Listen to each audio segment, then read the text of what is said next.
Então,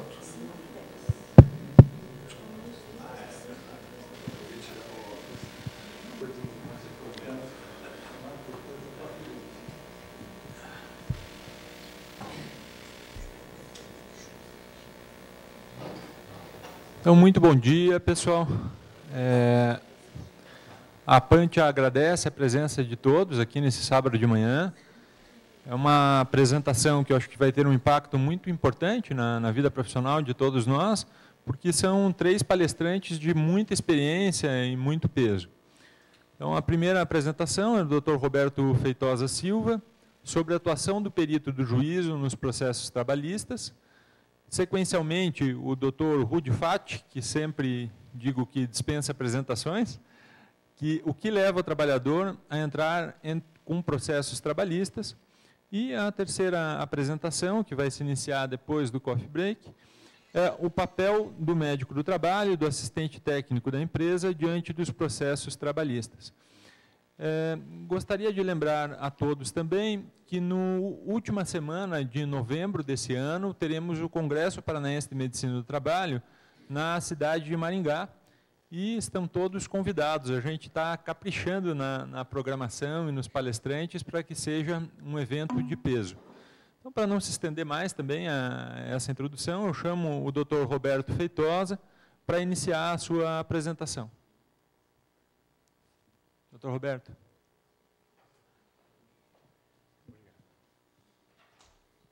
Bom dia a todos.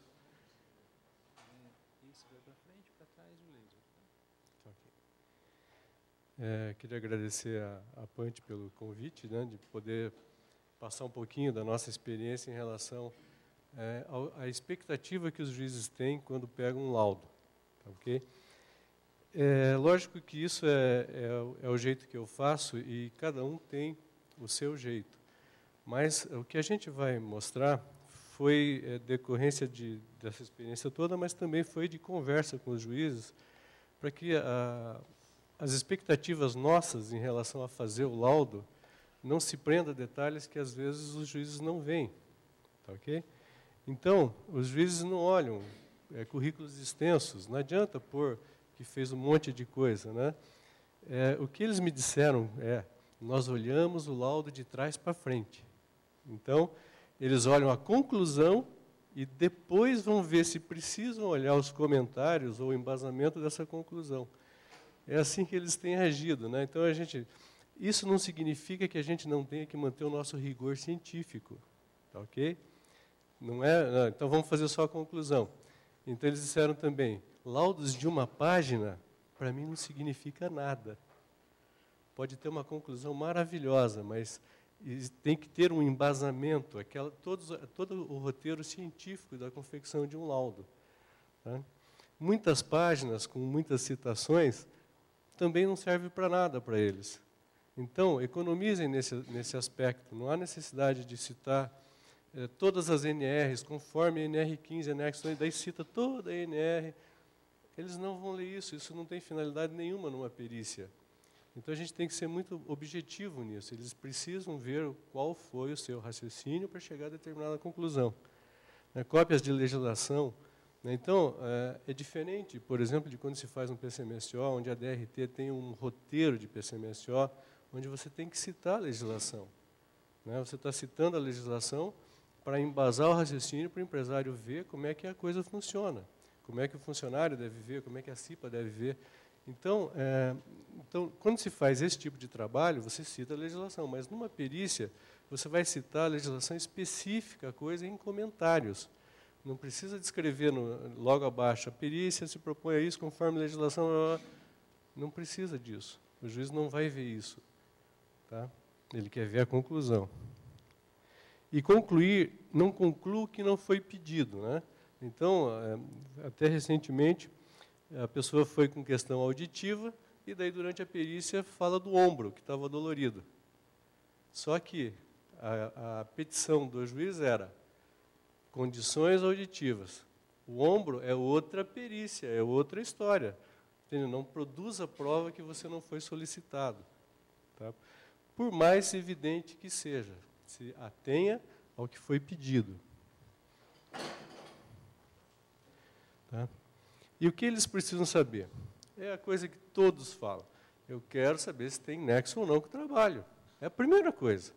A extensão do dano é a sequência, né? Até que ponto a empresa teve responsabilidade com o fato? Então, é necessário ter todos esses documentos, presença de ficha de entrega, de EPI, cursos, integração, etc, etc, etc. Isso isenta a empresa das coisas, isenta a empresa das responsabilidades, entende?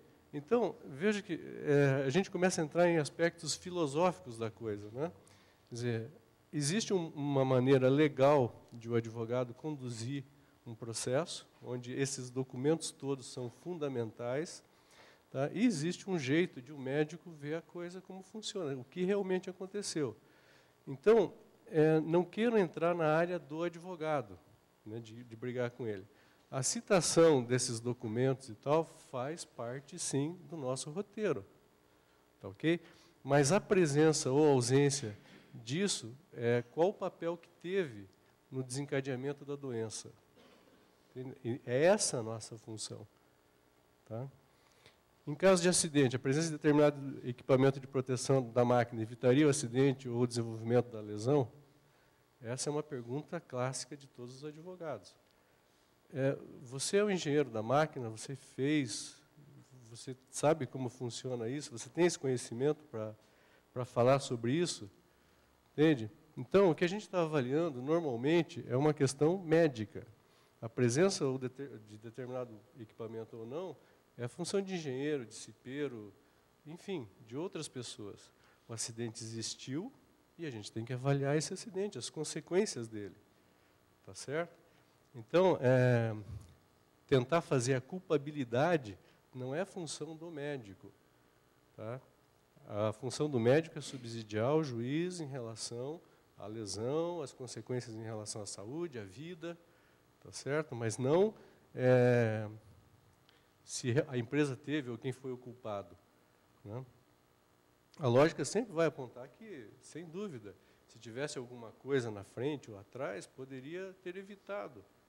Né? Mas o duro é quando a pessoa tira o protetor, porque atrapalha, e eu passei por uma dessa, era uma guilhotina e o cara tirou o protetor porque estava fazendo ele demorar um pouco, ele tirou depois os dedos na frente da guilhotina e perdeu a ponta dos dedos. É lógico que a empresa não sabia disso, mas teve que assumir essa culpa. Tá, ok? Então, não tem como a empresa saber.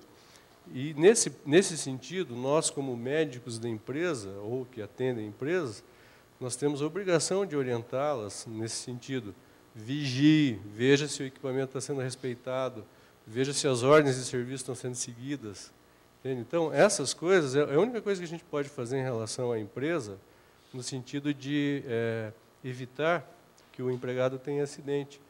Porque, infelizmente, essa responsabilidade fica embaralhada, às vezes, com a necessidade da produção, com cobranças, e o empregado, às vezes, se submete a algumas dessas situações.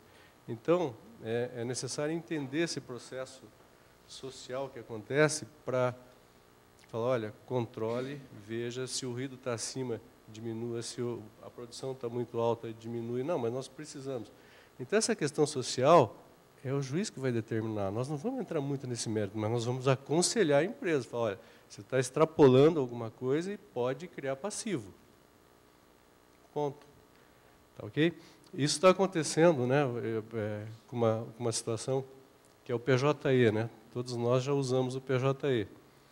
O PJE é um sistema que, para você agendar uma perícia dentro da audiência, o técnico que está lá dá 74 cliques no mouse para agendar a próxima data.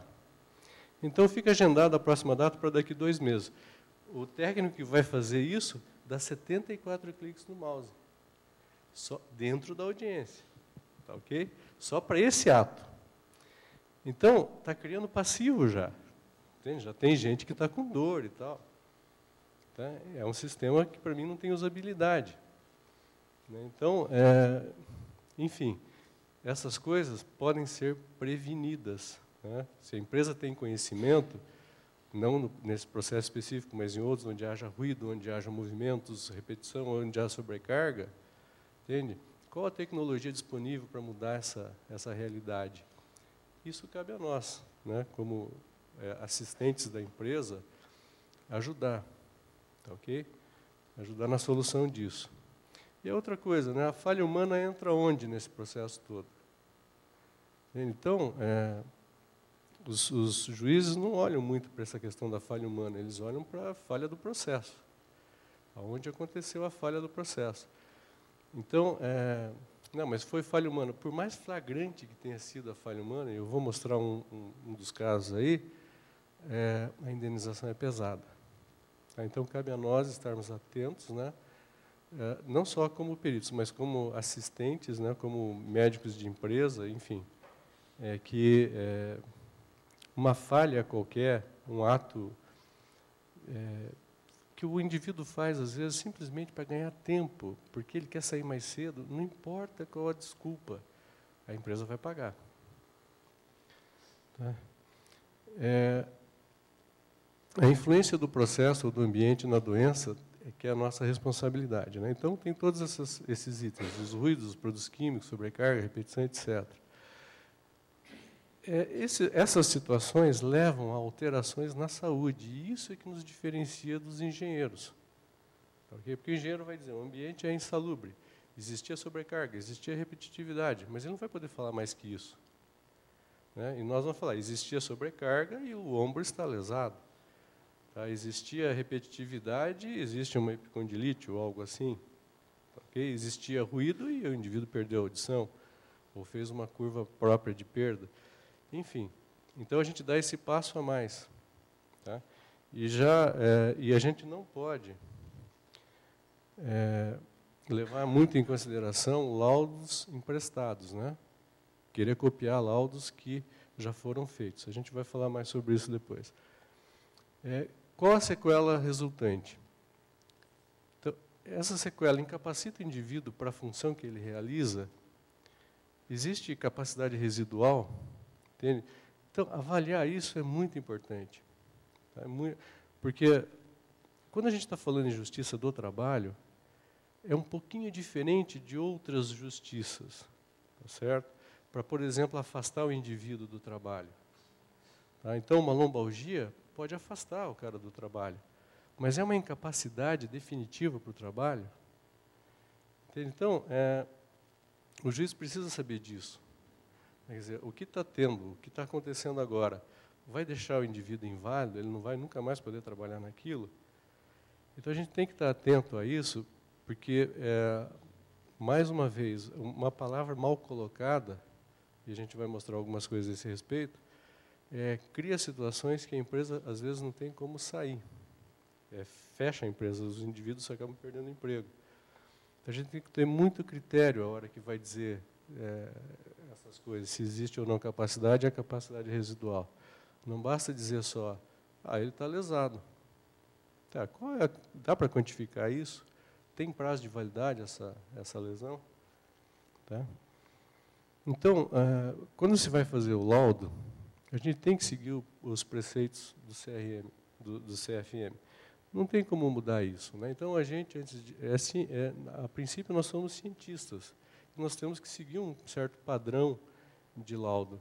Né? Apesar de os juízes não quererem ver currículos extensos e muita legislação, mas você tem um critério a seguir e você deve seguir esse critério. Tá? Você tem que formatar teu raciocínio, embasar e tal. As coisas que devem compor um laudo é mais ou menos assim. Cada um faz do seu jeito, não importa. Mas esses dados devem constar. A identificação das partes. Que processo que é, quem contra quem. Né? Identificação dos participantes. Então, uma coisa até que me surpreendeu, talvez pela falta do rigor científico, né? Mas os juízes não estão muito interessados nos nomes dos paradigmas e nada disso. Tá? Eles estão interessados em saber quem eram os participantes na hora que a gente senta para conversar, mas se o paradigma, a pessoa que vai informar no posto de trabalho, essa informação veio durante a perícia, você situa essa pessoa naquele dia, naquele horário. Então, serviu de paradigma o funcionário que estava no posto tal, às 5 horas da tarde. Tá bom. Tá? Se a perícia for antes da audiência, é obrigatório pôr o nome, porque daí essa pessoa vai poder servir de testemunha. Se for depois, não vai ter mais testemunha. Não vai ser mais arrolado. Se a audiência com testemunha já aconteceu, esse passo jurídico não vai voltar. Então, aí seria dispensável os nomes. Então, só se ater a essa coisa, se a perícia está sendo pedida antes ou depois da audiência. Se for antes, tem que citar um nome, sim. Se for depois, não é necessário, porque às vezes você passa em vários postos, né, a pessoa fazia muitas coisas, tem muitas pessoas, e está na produção, e tem barulho, enfim. Às vezes é difícil você pegar e anotar e tal. Mas se você achar mais fácil isso, identifique todo mundo e pronto, não tem problema. Tá? Na anamnese médica, os critérios médicos de sempre, né? Como o reclamante percebeu a doença, quando começou, como evoluiu, tratamentos realizados, melhoras, pioras. Isso é o normal, tem que ser assim. Nós não vamos interferir no tratamento, nós não vamos interferir. A gente, às vezes, lamenta que a pessoa esteja usando o mesmo antidepressivo durante 1 ano e está dizendo que não sarou, né? Que continua com o problema. Entende? A gente lamenta, estou usando o mesmo anti-inflamatório durante 1 ano e, olha, minha doença não sarou, mas eu estou indo todo mês e não sarou. Então, doenças do trabalho têm prazo de validade também, né? Elas também saram, tá? Uma vez lesado, sempre lesado, esse dogma é para alguns, né? Alguns ortopedistas, alguns médicos aí acham que uma vez lesado, sempre lesado. Não é assim que funciona. As doenças saram, a capacidade de trabalho volta, tá ok? Então, exemplo, 1 ano de tratamento psiquiátrico com a mesma medicação, sem melhora, sem comprovação de consultas regulares, ou extensos laudos, né, informando manutenção da doença. Tá, você tem um laudo psiquiátrico dizendo, está 1 ano com medo de passar na frente da instituição. Não teve medicamento no mundo que fez isso daqui, no Brasil, pelo menos, que faz esse sintoma diminuir, não tem psicoterapia que faça isso mudar. Entende? Então, que coisa estranha, né? É uma coisa que chama atenção. Você fala, meu Deus do céu, passou 1 ano já do fato e a pessoa ainda está doente? Então, a gente começa a pensar em ganho secundário, né? Tá certo? Resposta aos quesitos. É sempre objetivo, sempre objetivo. Mas as respostas sim ou não, só quando a pergunta pedir sim ou não. Senão, você sempre tem que dar uma explicaçãozinha do porquê do teu sim e porquê do seu não. Tá? Porque senão o juiz também não vai entender o que você é sim em relação a quê, é não em relação a quê. Né? As explicações sobre a literatura não precisam ser ditas nas respostas. Você põe isso lá nos comentários, em base às suas respostas aos quesitos em comentários. Não precisa fazer tratados nas respostas. Né? Não há necessidade disso. Você pode fazer o resumo de toda a sua ideia nos comentários. Isso torna a perícia mais curta, mais fácil de ser lida, mais fácil de ser entendida. Tá? Existem rolos de quesitos que tentam direcionar seu raciocínio, né, ou a perícia para algum raciocínio. Então, se eles forem coerentes, você responde, né? Do tipo, o perito concorda que a lesão de ombro acontece em quem tem acrômio tipo 2? Entende? É sim ou não? Né? Normalmente até põe entre parênteses, sim ou não. Tá? Não precisa explicar literatura. Se quiser comentar a esse respeito, né? Eu concordo com isso, mas no caso existia abdução do braço acima da linha do horizonte com sobrecarga e tal, faz isso lá nos comentários. Né? Essa fração, concorda ou não, parece que é assim, mas é coerente a coisa naquele momento? Se for coerente, responda. Não é coerente, foi prejudicado, não responda, explique para o juiz. Tá? uma outra coisa importante é ter acesso ao juiz, não só ao diretor da vara, né? Normalmente a gente tem acesso fácil ao diretor da vara, mas é interessante ter acesso ao juiz também. Então, quando você faz perícia em varas que você conhece o juiz, fica mais fácil desdobrar dúvidas. Às vezes acontecem dúvidas filosóficas em relação a alguma doença, algum sistema produtivo, e você conversando com o juiz, as coisas se resolvem de uma forma mais fácil. Daí ele entende o processo. Tá? Porque às vezes fica muita dúvida na cabeça do juiz de mas por que desenvolve a doença? O que acontece? Tá? Alguns são autodidatas e alguns sabem bastante a respeito de como as coisas acontecem. E daí eles simplesmente separam o joio do trigo, né? Esse perito me serve, esse não. Tá, ok? Eles olham isso. Não pense que juiz também não conhece nada. Eles conhecem muito. Tá? E esses novos, então, eles estão muito ligados nas situações que estão ocorrendo no ambiente laboral. Eles sabem muito. Tá? Então, a gente não pode menosprezar o conhecimento do juiz escrevendo coisas, como a gente vai ver aí, que não tem o menor sentido de você pôr numa perícia. Os comentários. Onde a patologia pode ter surgido? No trabalho ou em outro momento? Quando que essa doença apareceu? Como ela surge? Qual a evolução natural? O trabalho agravou essa doença? Tá? Então, se o trabalho agravou, é Schilling 3, né? Não é o 2. É o 3, tá certo? Fatores desencadeantes ou agravantes de doença pré-existente. Então, tá, o cara está trabalhando lá, entrou sem problema nenhum, e começou a ter dor em ombro porque existia algum movimento que havia abdução. Mas o trabalho não tinha uma sobrecarga evidente e tal. Então, daí é uma concausa com o trabalho. Não tinha lesão pré-existente. Então, o conceito de concausa não vai caber. Ele não agravou doença pré-existente. Então, aí a gente começa a entrar em discussões que seriam bastante específicas. Né? Eu tenho certeza que cada um vai ter uma opinião a esse respeito, tá? Mas só um alerta aqui. Né? Quer dizer, a doença tem que ser pré-existente. Então, às vezes a gente se sente tentado a dizer concausa durante uma perícia, porque existia algum movimento, existia alguma coisa no ambiente que poderia dar. Mas, olha, o conceito concausa é para agravamento de doenças pré-existentes, não doenças que surgiram durante o trabalho. Aí a análise é um pouquinho diferente.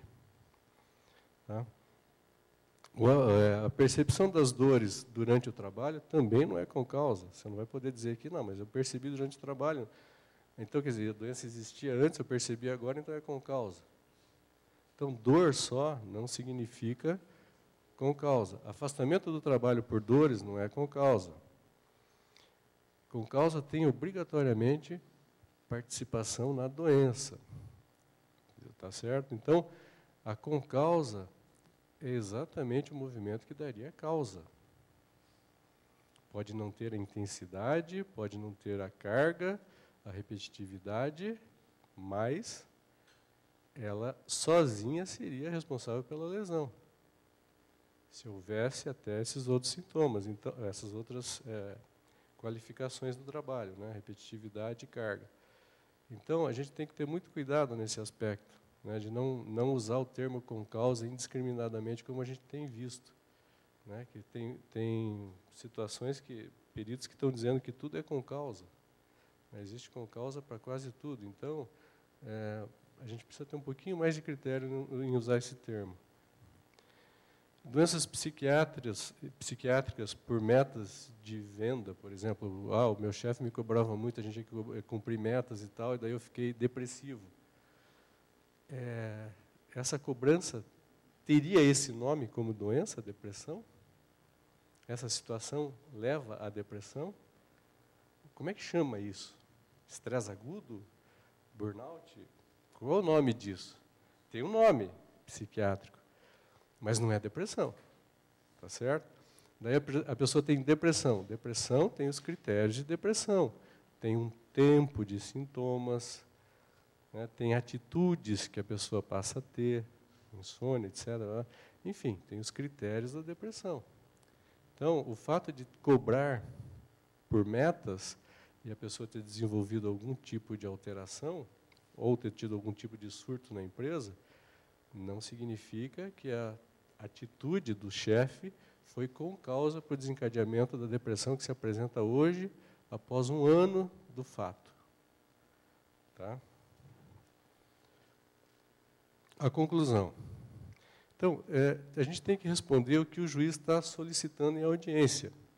E, geralmente, o texto que eles põem na audiência é isso. Exame das condições clínicas do reclamante. Faça isso. Tá? Diante da controvérsia sobre o surgimento de doença profissional, intime-se o perito para se pronunciar, e assim por diante. Se havia condições insalubres, perigosas no ambiente de trabalho. Então, eu pus entre parênteses o que a gente tem que ver nessa condição: eletricidade, proximidade com combustíveis, radiações ionizantes, explosivos. Tá? Carregar arma é periculoso? Os guardas, né? Isso é periculoso? É perigoso, né? É outro termo. Tá? Mas não é periculoso, não entra nesse critério. Tá, ok? Se o reclamante trabalhava em condições de insalubridade, aí são os riscos físicos, químicos e biológicos.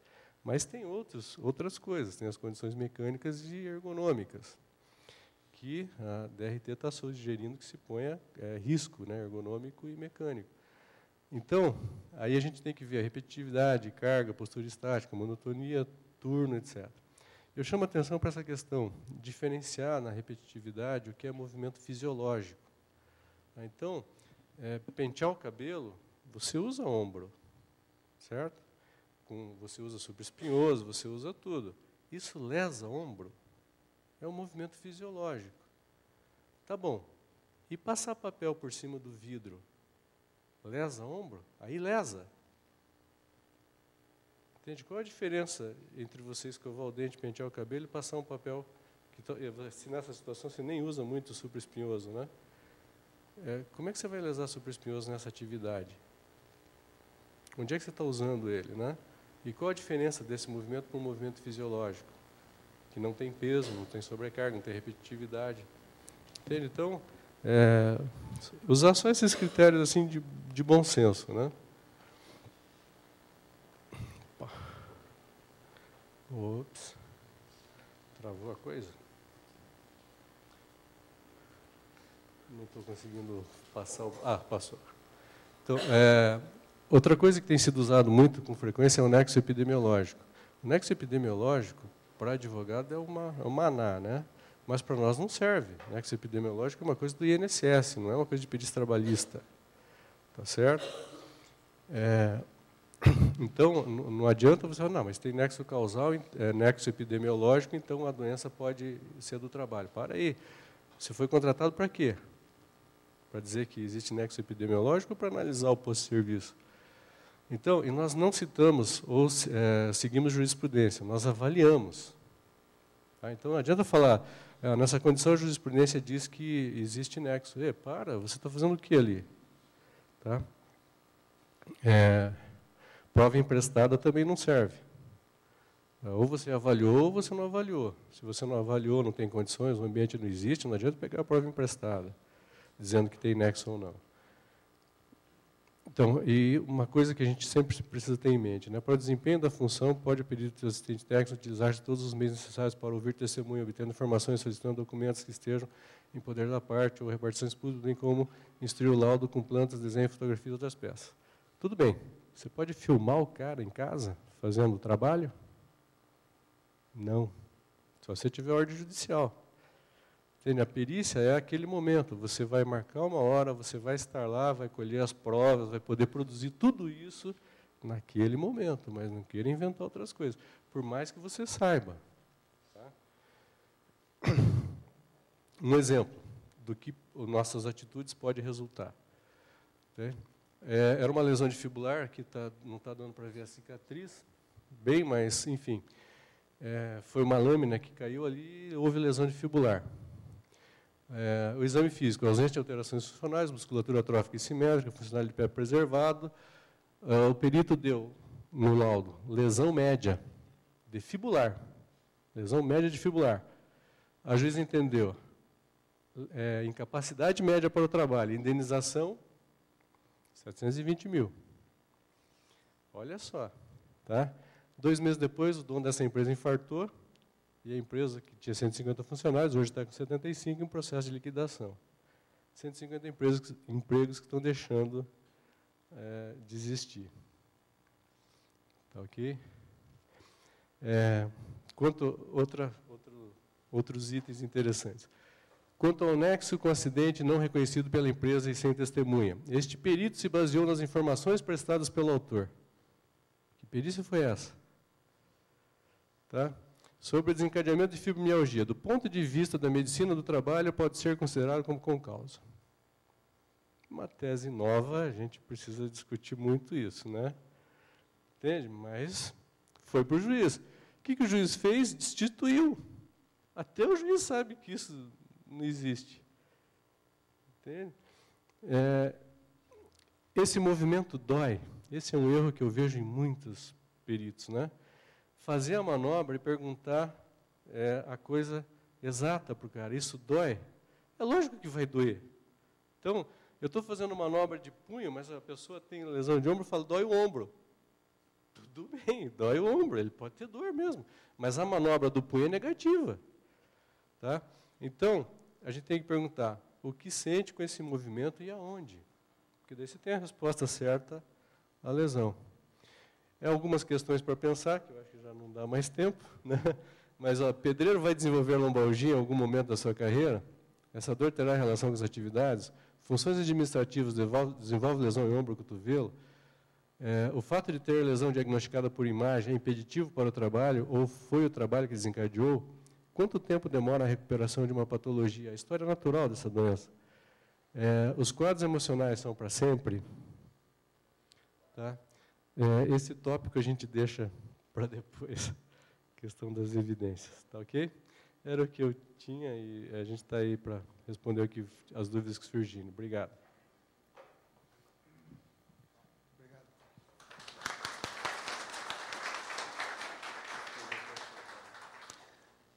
Muito obrigado, doutor Feitosa. A gente agradece a brilhante apresentação. Ao final, vamos ter 30 minutos para a interação dos palestrantes com a plateia. Eu chamo o doutor Rude para proferir a brilhante apresentação, como sempre.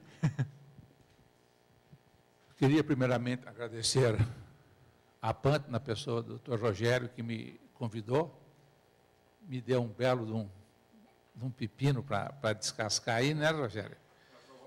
Para provocar, né? Vamos tentar lá. Antes, eu só queria saber se na plateia só tem médico ou tem pessoas normais. O que você é? Legal. De que profissão? Advogada. Só ela? 2 advogados. Então, a gente não pode falar mal, hein? Tá. Porque você já falou dos engenheiros, né? Agora, tá bom, então.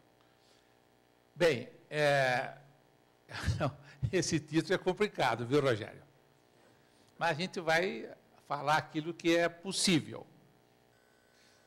O doutor Rogério me passou uma lista de coisas para eu pensar, né? Ele falou, você pensa todo esse negócio que você fala aí. Então, algumas coisas eu posso responder, né? E outras coisas a gente vai deixar para o debate, aproveitando a experiência dos outros. Eu faço perícia médica desde 1976, né? Sempre como assistente técnico de empresa. De 2 anos para cá, a pedido de um juiz, comecei a atender também como perito da justiça, mas só de uma vara por questões que o juiz insistiu que eu atendesse aquilo ali. Então, tem várias coisas. Isso daqui eu acho que eu posso, a respeito do local, instalado judiciário, eu acho que isso aqui, o senhor judiciário está em greve, para mim não tem perícia. Para mim a resposta aí é mais fácil, né? Esse que é o ponto que leva o trabalhador a processar a empresa. Eu vou, nessa sequência de slides, né, mostrar algumas coisas que eu achei na literatura. E depois nós podemos trocar ideia entre nós, né? Essa sua dúvida aqui, Rogério, dúvida não, ou essa sua provocação, né? Se nós vamos construir uma história diferente, a história já foi construída, né? Não está muito diferente de São Paulo, como você colocou aqui, né? Não está muito diferente. Nós podemos, talvez, mudar um pouco o curso da história. É exatamente essa função. A PANT, como entidade, pode englobar isso aqui. Mas a história, pelo menos o começo dela já tá construída, viu? O que mais depois aqui? O papel dos assistentes técnicos, do autor, etc.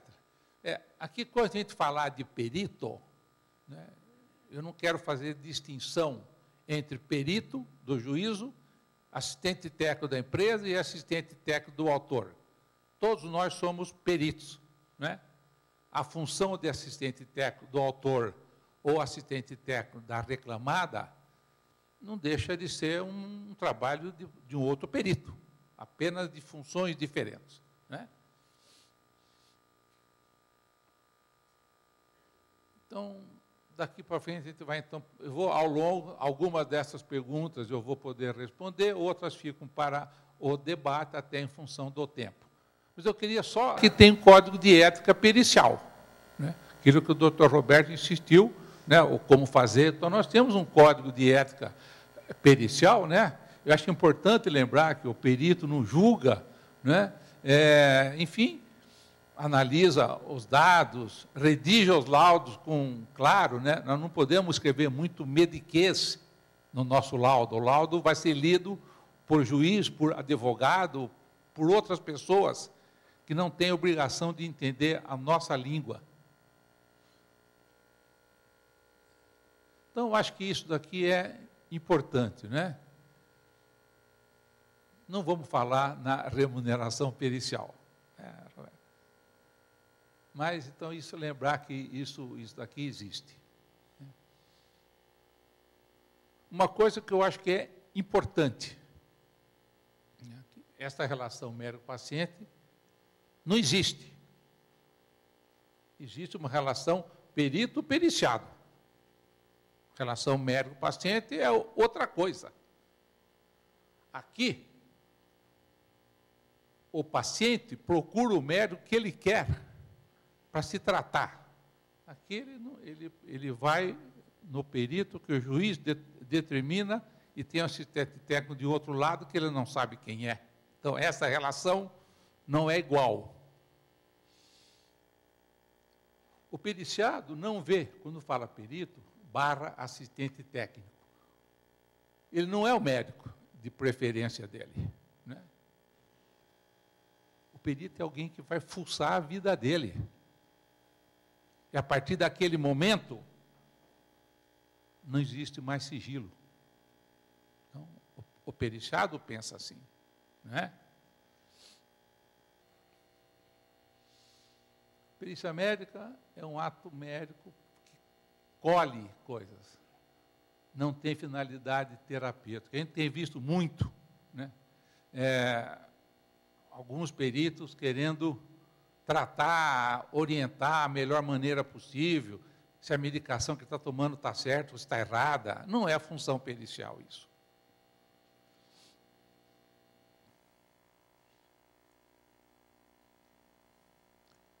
Este é um gráfico internacional, né? Tem validade praticamente no mundo todo. Porque os riscos têm ligação com as reclamatórias trabalhistas. Então, nós temos aqui, risco biológico está sob controle, os outros riscos estão aqui, o físico, o químico. O que aumenta? O que está aumentando muito em termos de risco? É a parte osteomuscular. Tem muito mais perícia osteomuscular do que perícia do ponto de vista de intoxicação química, por exemplo, né? De exposição à radiação eletromagnética. E de um tempo para cá, os riscos de patologia mental, que redundam em ações trabalhistas. Então, nós temos muito mais perícias osteomusculares e começou, de um tempo para cá, não é? A medicina do trabalho, como toda a área de saúde, passa por modismos, entre aspas, né? Já tivemos lá no passado algumas patologias que praticamente hoje não se fala. Hoje se fala muito mais de patologia mental ou psicossocial, que redundam em perícias, e perícias por patologia osteomusculares. Eu queria chamar a atenção para alguma coisa que interfere nas perícias, na ação do perito e na ação do assistente técnico, seja do lado que ele tiver. Você sabe que norma ABNT não é obrigatória, mas quando tem o NBR na frente, ela passa a ser obrigatória. Então, essa norma que entrou em vigor, já está em vigor desde 2004, ela fala sobre como é que você avalia,